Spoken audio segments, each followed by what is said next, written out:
C'est toujours très compliqué d'établir un portrait robot de ce que seraient les électeurs du Rassemblement national parce que l'électorat Le Peniste, comme tous les électorats, c'est un électorat hétérogène.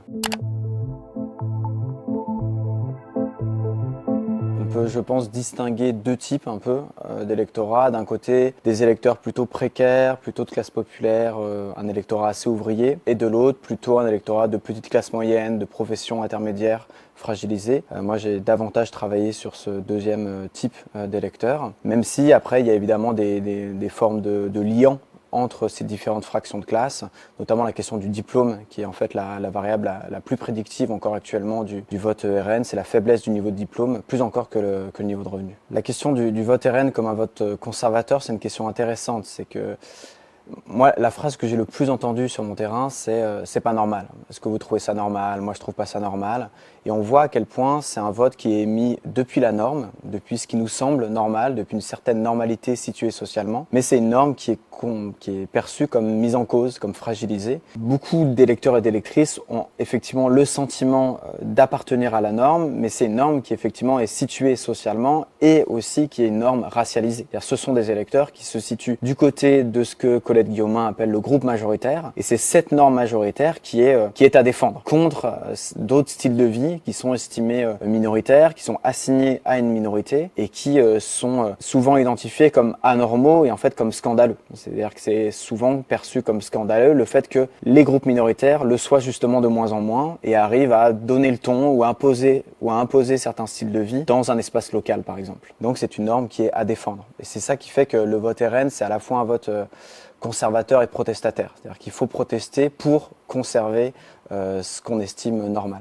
Il y a deux enjeux, si vous voulez. C'est à la fois reconnaître que oui, il y a du racisme qui s'exprime dans le vote RN.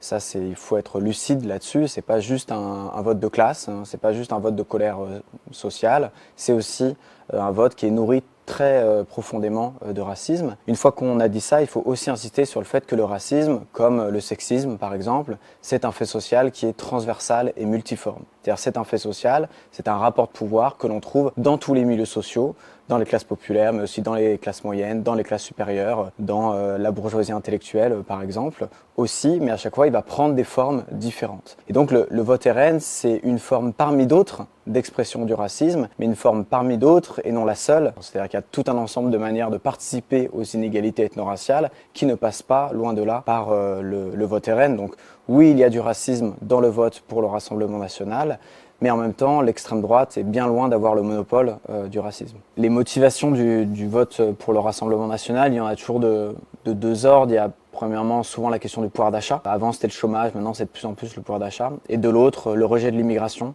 le rejet des immigrés, et derrière les immigrés, les minorités ethno-raciales, en réalité. Ce que j'essaie de montrer dans mon livre, c'est que ces deux dimensions, elles doivent pas être séparées. Il faut arrêter de se demander est-ce que c'est avant tout pour le pouvoir d'achat ou avant tout pour le rejet de l'immigration, que les électeurs votent ce qu'ils votent. Ce qu'on voit dans les entretiens, c'est que ces deux dimensions, elles sont toujours articulées. Et même souvent, on a l'impression qu'on a des problèmes de pouvoir d'achat à cause des immigrés. Ou alors que pour régler les problèmes de pouvoir d'achat, il faudrait donner moins aux minorités ou régler le problème, entre guillemets, de l'immigration. Donc c'est justement cette articulation qu'il faut comprendre. Et un sociologue qui s'appelle Stuart Hall, il disait l'idéologie, ça fonctionne par grappe idéologique, par cluster de thématiques qui sont reliées entre elles. Et je pense que voilà, c'est ça qu'il faut comprendre, c'est comment, quand on a des problèmes de pouvoir d'achat, qu'est-ce qui nous amène, par relation d'idées, à lier cette question du pouvoir d'achat à la question migratoire ou des minorités ethno-raciales plus largement.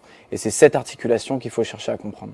C'est toujours compliqué de savoir en fait quels sont les effets politiques, là, tout ce qui se passe en ce moment avec le gouvernement et l'impossibilité de former un gouvernement. En fait, le plus probable, c'est que cela suscite beaucoup d'indifférence parmi les électeurs et les électrices ordinaires. Sur mon terrain, ce que j'ai beaucoup vu, c'était ça, c'est une indifférence teintée de défiance vis-à-vis de ceux d'en haut, vis-à-vis des politiques, qu'on assimile en fait souvent à un bloc assez homogène, avec cette phrase de « c'est tous les mêmes », qui est, bon, politiquement on pourrait discuter est-ce que c'est vrai ou non, mais d'un point de vue sociologique, c'est pas complètement faux que le profil social des élites gouvernantes est très proche en réalité, avec beaucoup de classes supérieures, très peu de classes moyennes et encore moins de classes populaires. Donc voilà, la politique c'est perçu comme un monde assez éloigné où c'est de la tambouille en quelque sorte, et ça peut-être que la situation actuelle va pas arranger les choses de ce point de vue-là. Le rôle de la sociologie, c'est de permettre à la société de se regarder elle-même, fait, d'être réflexive.